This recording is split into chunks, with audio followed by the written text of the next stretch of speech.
As an industrialist, I've got some concerns over a new regime called Progress 8. It's a new schools assessment that's due to be introduced in September 2016, and it's based on 8 subjects.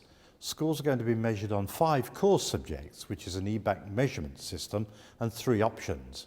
I'm going to Haysfield Girls' School to find out how they intend to deal with this new Progress 8. We're based in the city of Bath. Bath has got a lot of local, very successful engineering firms. So one of the things that we'd want to do with the students in our school is make sure that they have pathways through where they can be successfully working locally. So we do have some engineering companies that we work with. We work with James Dyson Foundation. We also work with BMT. Those people come into work and work with the girls both in the classroom and also as part of our careers guidance programme. So to answer your question about the importance of design technology in terms of being a wealth creator, I think that is particularly important within the city of Bath because there is so much industry locally within us that it's an important part of our school curriculum because that sets up the girls with a pathway that they could be successful. We work with another company which is called Rotalk, and the schools in Bath, the secondary schools in Bath, have a formal partnership which is called Bath Education Trust, and one of those partners is Rotalk. And Rotalk is a big employer within the city of Bath but also internationally. So they come into school and do a lot of work with us as well, both within the design technology faculty and within our careers guidance programme too. How do you justify the high costs of design technology and engineering in Haysfield and enthuse pupils to take this subject? We're a girls' school. One of our biggest mottos is achieving ambitions, and also sitting alongside that is challenging stereotypes. So I was appointed a year ago. The governors know that I have got a background in engineering. I am a qualified engineer by trade. It's really important for us to make sure that the girls have a diet of curriculum subjects that is broad and balanced, and design technology is an important part of that. We've put our money where our mouth is because we've just opened this new design studio, and the design studio was £600,000 worth of investment for the school. And we wouldn't have done that had we not thought that design technology was an important and an integral part of our curriculum. Thank you very much. Thank you. Andrew, how does your department work? Well, the concept is that we use modern machines. That's one of the concepts. So we've introduced laser cutting, 3D printing, and that's through the support of the James Dyson Foundation. But in a way, more importantly, it's the way you use that modern machinery. So essentially, we're trying to make the design technology lessons more creative, sort of more open-ended, and essentially more engaging for the students in order to open their eyes to the world of engineering.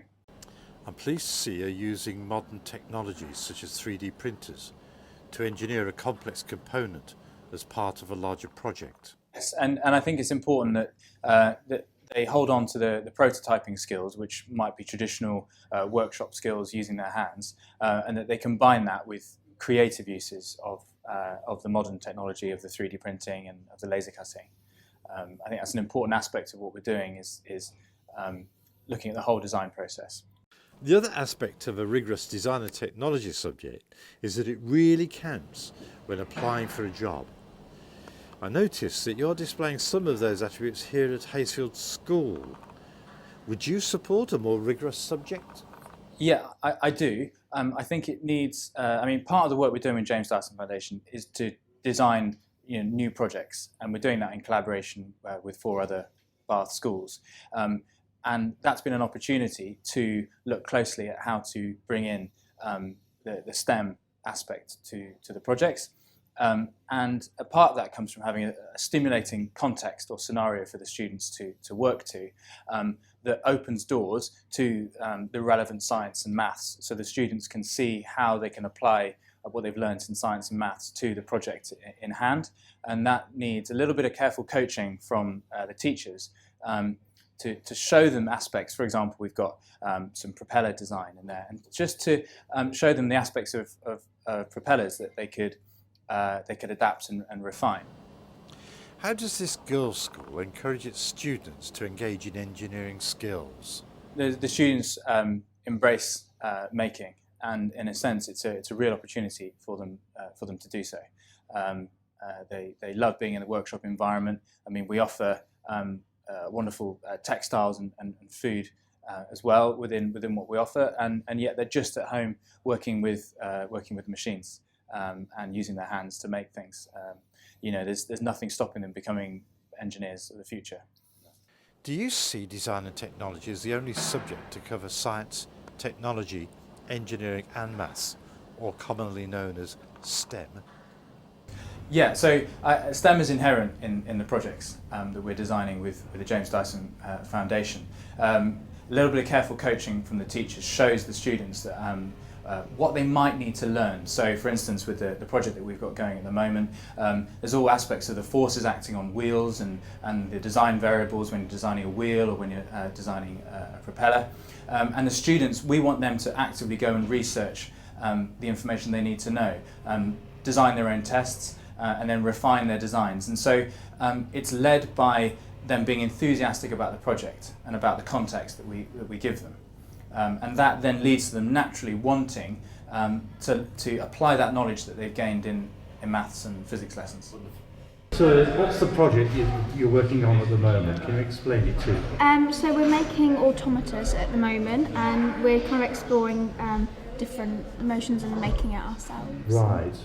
And what you're trying to develop here? Well, so we're all doing our own design, and I'm making a London Eye to go on top of here, and we've got these, and they're going to make them spin so we can move them around. Oh, wonderful. So what makes you like doing this subject? Is it working with your hands, or is it you have to think about it? The great thing at design and technology is it's quite a lot of just working yourself, so you're not writing it down and you're not being told the answers, you're kind of finding it out for yourself and experimenting for yourself.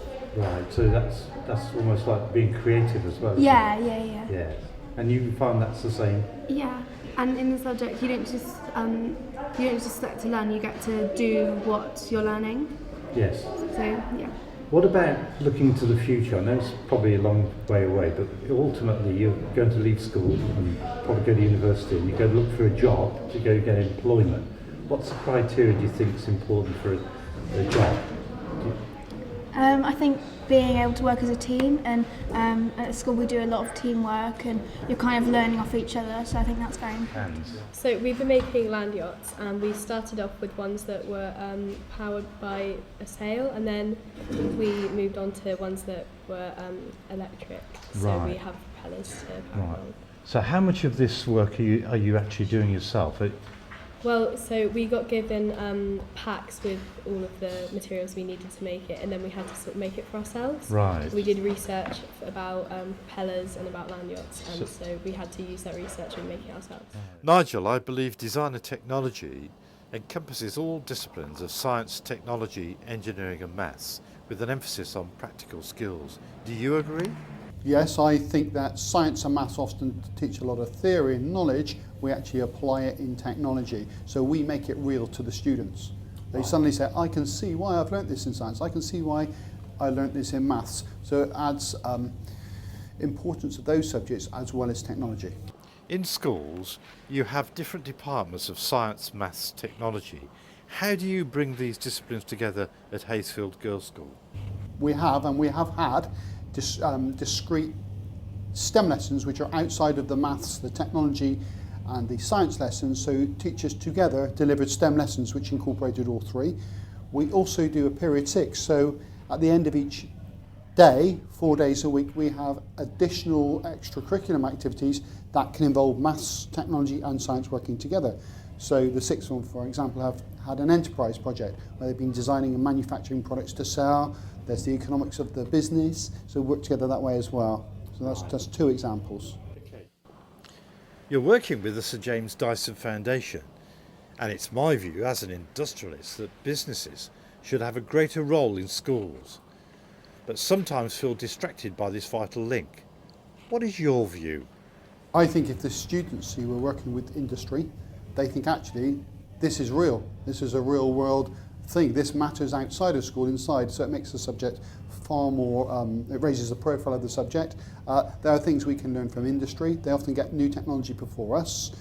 Dyson Foundation has helped us to invest in materials and new equipment, so that's been a benefit as well. I'm from industry. I was a design engineer, so I know what industry want. So I've got a different approach to perhaps somebody who's been a teacher, a technology teacher and nothing else. Wow, wasn't that impressive? Hayesfield Girls' School delivering design technology.